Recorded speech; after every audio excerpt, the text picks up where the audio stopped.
হ্যাঁ, সবার আগে আপনার দীর্ঘায়ু কামনা করি।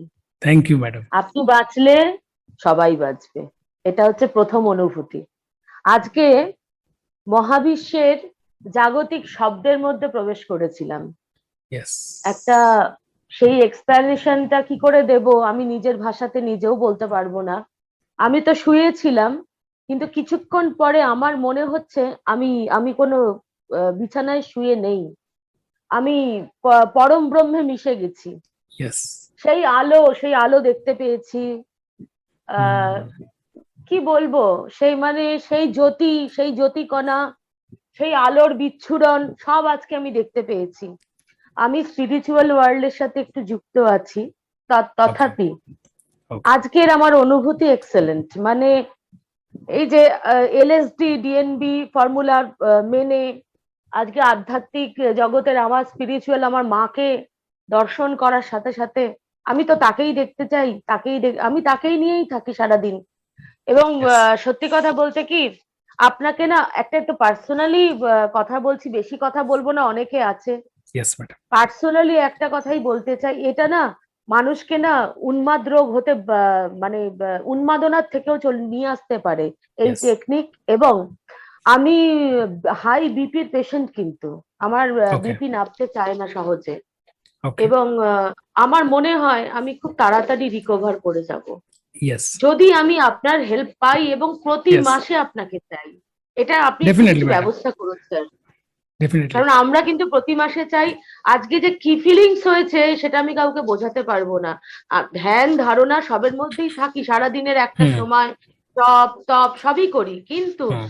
আজকে যে ধ্যানের যে একটা স্তরে পৌঁছালাম, সে যে কি আনন্দ! মানে সেই পরম ব্রহ্মে মিশে গেছিলাম আমি। এক্সেলেন্ট। আমি এখানে ছিলাম না, আর সব থেকে বড় কথা, আমি আমার দেহকে দেখতে পেয়েছি আজকে। ওকে। আমার দেহ শায়িত অবস্থায় আছে, আর আমি ওপর থেকে দেখতে পেয়েছি সেটা। ভেরি ভেরি এই গুড অনুভূতি অ্যাচিভমেন্ট। কিন্তু আমার হয়েছে। Yes madam. আমার একটা দেহ শায়িত আছে এবং আমি দেখতে পেয়েছি সেটা। হ্যাঁ, এক্সেলেন্ট। বলুন। একটা ছোট্ট জিনিস একটু জেনে নেবো আপনার কাছেও। সোসাইটিতে হুম। কত মানুষ স্ট্রেস অ্যাংজাইটি, বিশেষ করে মেয়েদের ক্ষেত্রে, তারা যেভাবে সাংসারিক চাপ নিয়ে বা নিজের কষ্ট নিজের মনের মধ্যে চেপে রেখে দীর্ঘদিন কষ্টের জীবন কাটাচ্ছে। তো এই ক্লাস আপনার কি মনে হয় তাদেরকে একটু হেল্প করতে পারবে, সেসব মানুষকে? প্রচন্ড পরিমাণে প্রত্যেকটা মহিলার উচিত এই ক্লাস করা। প্রত্যেকটা মহিলার, কারণ জানেন, আমরা পুরুষেরা অফিসে চলে যায়, নানান রকম লোকেদের সাথে মেলামেশা করে, তারপর বাড়িতে এসে বলে তুমি কি করলে, তুমি সারাদিন কি করো, রান্না বান্নাই তো করো, আর করোটা কি? আরে এই ঘরের মধ্যে থাকতে থাকতে মানুষ যে কি মনোটোনাস হয়ে পড়ে, ইয়েস। কতটা একাকিত্ব হয়ে পড়ে, কতটা আজে বাজে চিন্তা করে, ইয়েস। কোনো ধারণা নেই।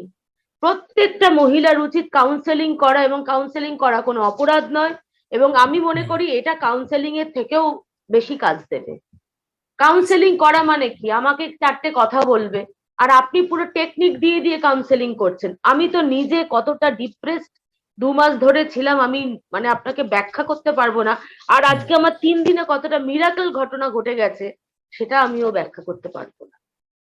এবং স্যার আমি বারবার করে বলবো, আপনি দীর্ঘজীবী হন, আপনি বাঁচলে সবাই বাঁচবে। এটা থ্যাংক ইউ হচ্ছে ম্যাডাম। সোজা কথা। Thank you sir, thank most you. Most welcome madam. হ্যাঁ, thank you. Thank you madam. আপনি যদি কোনো প্রকার শারীরিক বা মানসিক অসুবিধা অনুভব করেন, তাহলে অবশ্যই আমার সঙ্গে যুক্ত থাকার চেষ্টা করুন এবং আমার ক্লাসে জয়েন করুন, এবং আপনার সঙ্গে দেখা হচ্ছে ক্লাসে। নমস্কার।